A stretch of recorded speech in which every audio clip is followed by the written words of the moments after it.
Well, good morning from day 3. The temperature again dropped to about 49 degrees last night, and it's already, from I think like 8:30, it's a little after 9 right now. It was already reading around 76 degrees on the thermal drop. So again, I was plenty warm last night. I have obviously the ocean right behind me, but I had the back wall so that the wind wasn't blasting me all night. Like the back wall facing the ocean. But today should be pretty easy. I'll tell you a little bit more about it once I hit the trail, but I'm for the most part packed up and I'm ready to head out. So let's hit the trail on day 3. This is the only problem with camping there last night. We got a couple of crews, one's like right here and one's in the back over there, and my site was right over here, the best one on the beach. But they had generators going until late last night, and then again early this morning. But other than that, really sad to be leaving this paradise. Okay, now that I'm sort of at the top of the first section of the climb, I'll tell you a little bit about today. So I've got about 6 miles to go today. It's definitely going to be the lightest and hopefully easiest day, not only from mileage, but potentially from hiking as well. Yesterday was mostly downhill. I kind of enjoy that better. We do have a climb here within the first 3 miles of about, I think it's around 12 to 1400 feet.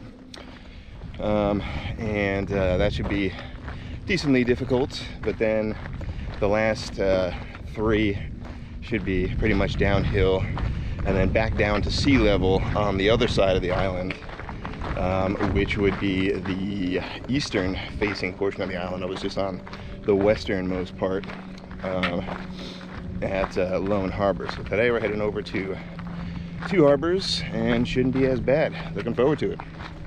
Okay, you probably definitely can't tell the overall elevation change, but that's decently steep right here, and right where that center portion is and that cutout is certain death as it just kind of shoots straight down. But I gotta say, from that middle point I made it all the way up here without stopping. Definitely sucking wind, but not stopping, so I'm pretty proud of myself on that one. But then you get up over another ridge and you're always kind of filled with wonder as to what's next. Well, let me show you what's next. You gotta go all the way up this sucker, and I think we're going all the way to the top of Mount Grundy over there, whatever it's called. Oh, a couple other notes about camp this morning too. I was enjoying my breakfast and having my morning tea, and I had a cute little mountain squirrel, or I guess in this instance you might think of it as a beach squirrel, because we're in a whole heck of a lot of trees other than palm trees around, so I think they live in the brush. But he was just basically like staring me down the whole time, soaking in the morning sun, and did a lap around my tent and everything too. So I snapped a couple pics of him, and as I was doing so on the second pic, I idiotically had my tea in my lap and it just went all over my pants. But luckily, I'm still wearing the same pants, by the way. Luckily the morning tea doesn't really stain your clothes that much that I've noticed, so got away a little lucky on that one. And it was worth it to get a couple pictures of my mountain squirrel friend. Okay, for the most part I'm going to commend this trail. I thought it was decently constructed, but this section right here, again, you probably can't tell, it just goes straight up, no switchbacks in this section. And then I think we're coming up along over there as well, so hopefully that'll be the end of it. This is why I bring trekking poles, folks. Not want to fall down there. Okay, one more crazy ascent. Not sure if you can see the hikers right there heading up. It's actually a really sweet older couple, married couple. They're doing an additional day, which I would have loved to have done if I could score the permit for it. But this is an insane last, I guess, mile, maybe half a mile here to go. And then we got, I probably can't see it up there, but we got a little picnic bench. It's going to be an awesome break spot. All right, just met up with the couple, ended up passing them. I think we've kind of just been passing each other here and there, kind of going at a similar pace, and just stopped for a little bit of a break. They had a cool picnic bench at the top of the Hells Ridge right there. And I think for the most part we're right past the halfway mark. So it's pretty much all downhill from here. But met up with Steve and Michelle, great couple, very experienced hikers, and they are doing this trail right. They ended up scoring the Parsons Landing campsite, which only has like 7 campsites, and you have to book it way in advance. But I had asked them, and Michelle had mentioned that she got it about 6 months ahead of time. So there's a pro tip for you. I think I was looking somewhere around 2 months ahead of time, but you really need to score one that far in advance because they go quickly. But great to meet up with those guys, and I'll see them a little bit later on once we get into Two Harbors.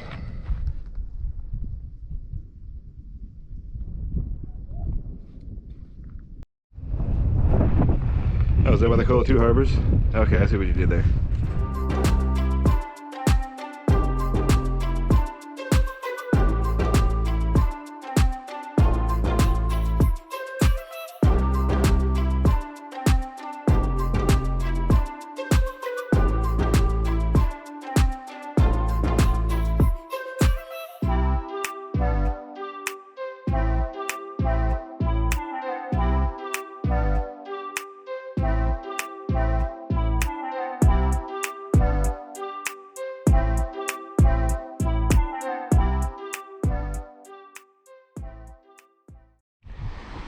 It just occurred to me that I don't think I showed you guys the interior setup yet. Apologies for any wind noise. I've got the Thermarest small pillow right here. Works out, I mean, it's my favorite. It works out very well. You know, another thing that worked out really well is this Cheaper Nature Hike. It's a sleeping bag. They call it a quilt. You might be able to see the name in upside down and backwards over there, but it's basically a sleeping bag. They call it a quilt, and one of the main reasons why I got it is because you can open up the zipper here all the way down and across the foot box too, so it can go completely open if you needed to. And then we've got the Sea to Summit Etherlite XT. This jury is still out on this one. I just can't seem to get a ton of good nights on it. But that's pretty much it. I've got the tried and true Gigapump up there, and since I'm at a windier spot, and obviously we got the one by Gossamer Gear, got the head end kind of staked out. I couldn't find a stake or a stick to get the proper leverage on that, but I had a little bit of extra cordage and an extra stake, but can't complain with these views. All right, made it into camp. As you saw already from the footage, it's pretty amazing. I'm just trying to keep my sunburned face out of the sun as much as possible. The town is a little bit under half a mile back that way. I think I'm just going to go back in and grab some dinner, an early dinner, and then I got another fire tonight right here at the fire pit. It's probably going to be pretty windy here. Hopefully it dies down a little bit, but I thought this would be a good time to let y'all know that I'm not going to make it through the entire trail. There's a lot of different reasons for that. I think I'm going to do a debrief on the next video, just kind of like let you guys know all the reasons why I decided to kind of bow out of this one. There are a few different reasons. I can make excuses as well, but I'm not going to really do that. But there are a couple of solid reasons as to why I'm not going to complete it this time around. So I'm happy with the section hike that I was able to do. I ticked off quite a bit of miles, and I think the only portion that's remaining is just under 15 miles left with the trail. So I did somewhere around, I don't know, like 23 miles, something like that. And I'm definitely really happy with the miles that I put in. But I'm not going to finish it this time around. I'm sad about it. I could have pushed harder to my own detriment, but ultimately decided against it. And again, I'll tell you all about that in my debrief video of this trip. That's going to do it for right now. I'm going to go off and grab some dinner food. I was in town earlier. I grabbed the root beer float, which ended up being a Dr. Pepper float, and that was pretty amazing. And then there's a little beach right off of the campsites over here, and I think there's another one right over here where I'm stationed. So I ended up just sitting down there, chillaxing, soaking my feet, and then taking care of my feet because I ended up getting a pretty gnarly blister, which I had never really gotten on trail before. So have some ideas on how to fix that, and my feet, I should say, like 2 or 3 of my toes are just kind of cut up right now, but definitely can be mitigated a lot by just one type of gear that I'll tell you about probably in the debrief as well, but I'll check in with you in a little bit.